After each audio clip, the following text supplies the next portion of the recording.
I have an interview today. And so here I go. That. Put on the shoes. First step, getting out there. I hope that it's okay wearing ripped jeans to an interview. I think it is.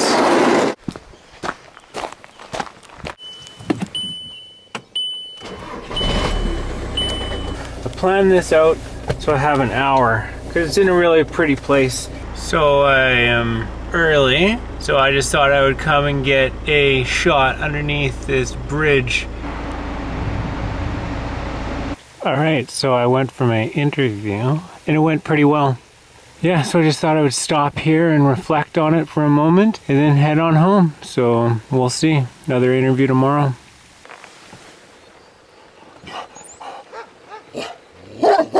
So I run by this place all the time. This guy barks at me every single time. I think we're friends. And then back home, my lovely wind chimes. I don't think I've ever showed any other portions of my house because, I just sit in front of the bookcase, right? Yoga area, so important. Synthesizers.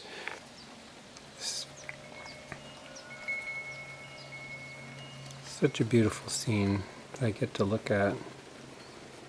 Always kind of wish I could make YouTube videos right here. Laundry hanging up, other instruments in the bookshelf, lights everywhere, of course. Hat collection, super important. More synthesizers in the closet. Yeah, and that's me. Oh, and then it's my favorite time right there. 1, 2, 3, 4, because it's an alignment and a progression. Got the water filter. Even though I live in the mountains, the water still goes through pipes in the house and stuff like that. And then my baby. Right behind my desk is this. This is also another great area of my little home.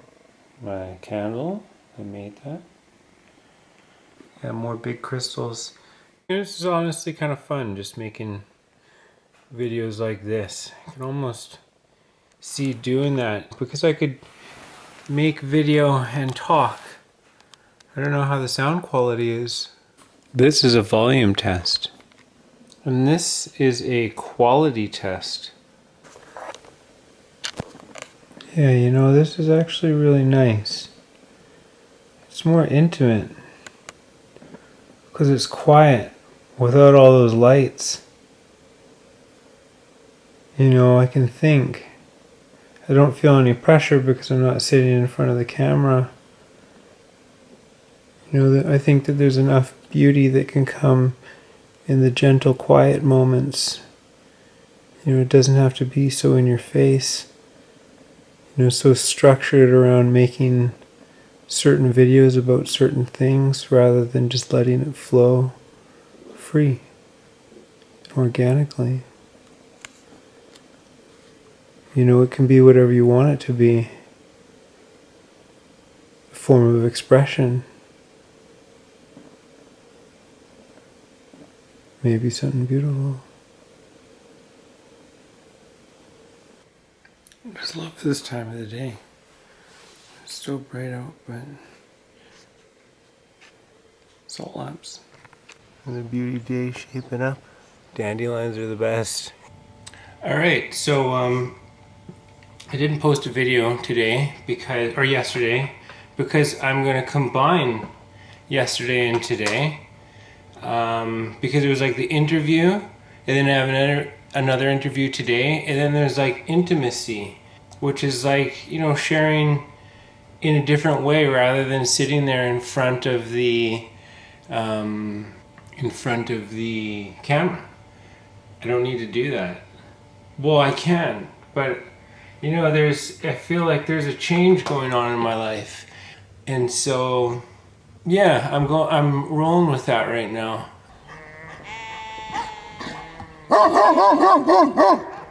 Oh yeah, I got this email. It's like said, have you copped these new shoes, these new dancing shoes. And I was like wondering about the origin of the word copped.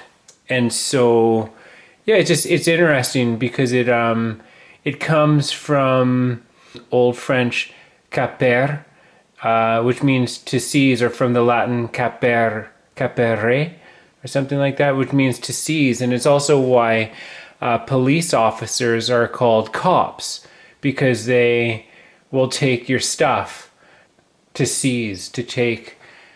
Yeah, it's another one of these things I find interesting. But it was an interesting thing. So like, I'm really into hip hop, and so I stay in touch with it. I stay in touch with science, art, and hip hop. That is, I don't watch the news. I don't have a TV, but it's part of how I stay in touch. And so I get these hip hop emails, and it's this one about how Dr. Dre, the deal with Beats, where he sold it to Apple, it was supposed to be for 3.2 billion, but then it was supposed to be done privately. They asked him to be strictly confidential, and he went and blabbed about it. He was so happy about being a billionaire. So they cut 200 million off the price. They went forward with the deal, but cut 200 million off the price so that he would not become a billionaire out of the deal. I'm not sure what the divide and how it all worked out, but just kind of funny, the whole story. And it comes to this thing where it's like, there's people, I've heard people say like, oh, well, what is it that, there shouldn't be billionaires. But it's like, man, seriously, some people worked hard for that. Dr. Dre, he clearly worked for that, from the ground up kind of deal.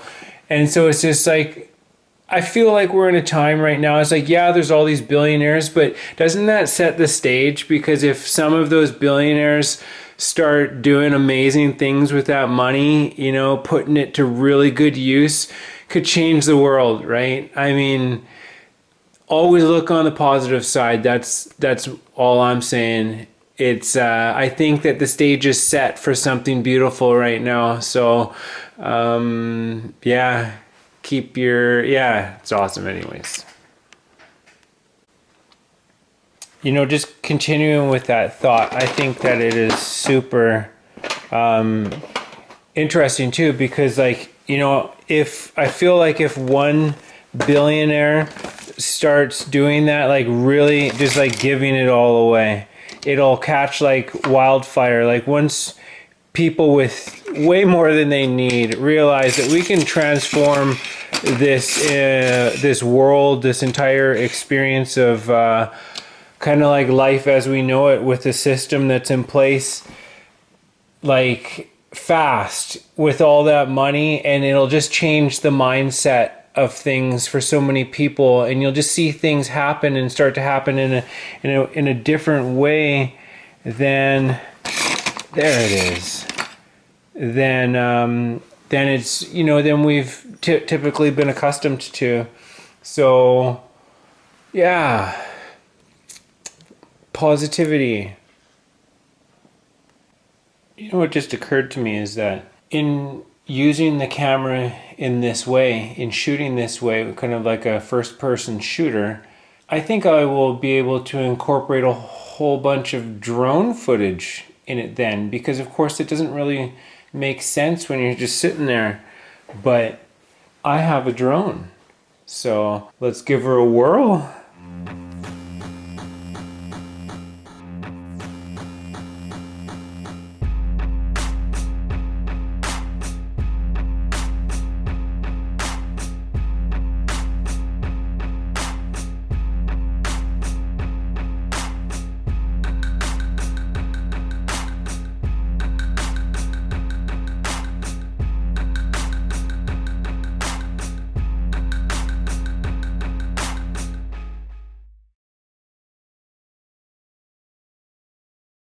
Gonna wrap this whole thing up. Honestly don't even know what I'm doing anymore sometimes with this whole YouTube thing, but just trying to take it as it comes. This is the last piece of this thing that I'm piecing together. I'm gonna go back to the drawing board and think about how I'm going to be making videos from now on, and refine this process. Flower.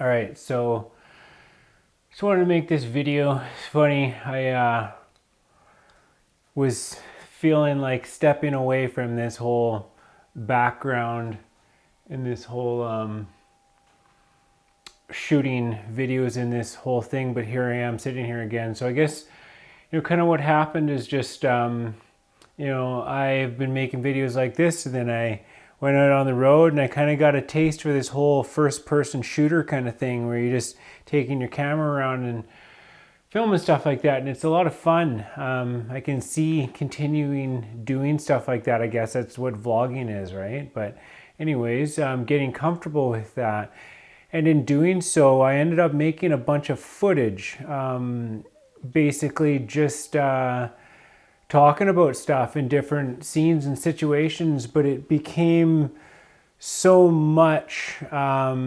I felt like I was saying too much about certain things, and it's just like, I guess I wanted to dial myself back a little bit. So I guess this is like at the tail end of all of that, and then I took a couple days just to kind of rethink what it is that I'm doing and how I'm going to go about doing it, because it's like, when you're talking about controversial issues, I don't think it's nice to just dump on people. You don't want to just, when somebody, say, comes to a channel and they want to learn about something or whatever it is that they're getting from it, it's not good for me to just throw other things in there that perhaps they get more than they bargained for, or whatever kind of a deal. So I've just been taking a little step back. I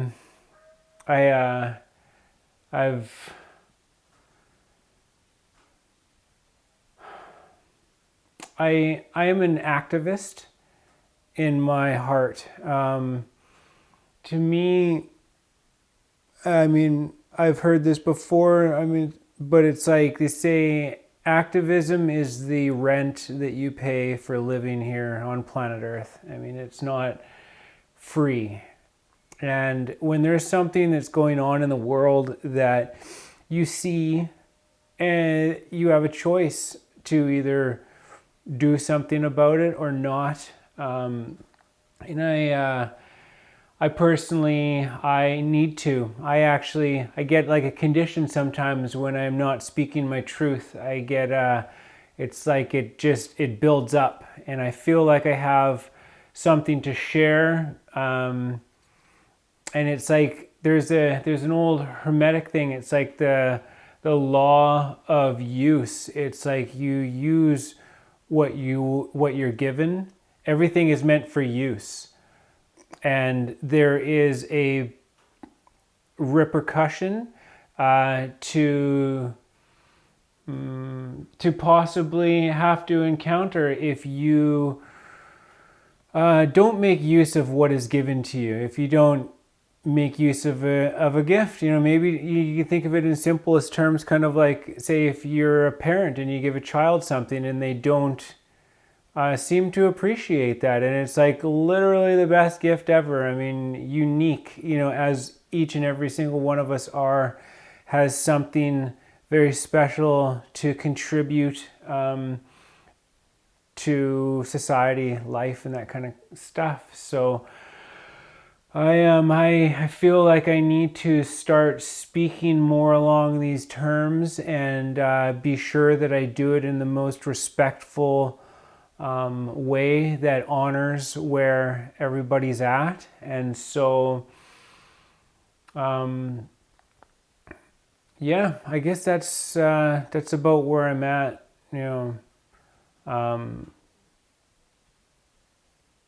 I don't know, I suppose that whatever I do, it's going to be some kind of a hybrid between what I have been doing like this, and then with taking my camera out with me, because there's something really nice about that. And even like interviewing other people. That's always been a thing that's kind of been in the woodwork, but it's taking times and buying the right equipment to do it, because it takes all that kind of stuff to have everything work properly with audio and things like that. And so yeah, I just wanted to share this little bit about where I'm at, and just a little something that I've been going through, and this whole fascination thing with vlogging, and then but also, not wanting to get too caught up in it. And it's like, I want to make videos that are, I can't think of the word. There's something that they say with making YouTube videos. It's like one of the strategies that you can work with if you choose to, because it's a big thing, YouTube. And so in order to essentially stand out from the crowd or to get noticed, there's something that's called the ASQ method. So it's like answer specific questions. And so some of the things that I talk about are pretty abstract, but I would love to create more videos that were, more relevant to, conversations that need to be had about certain things that are not easy to talk about, that are kind of complex, but it's like we have to talk about them. And so I'm just going to leave this at that. I don't even know if I'll use this last little bit, but yeah.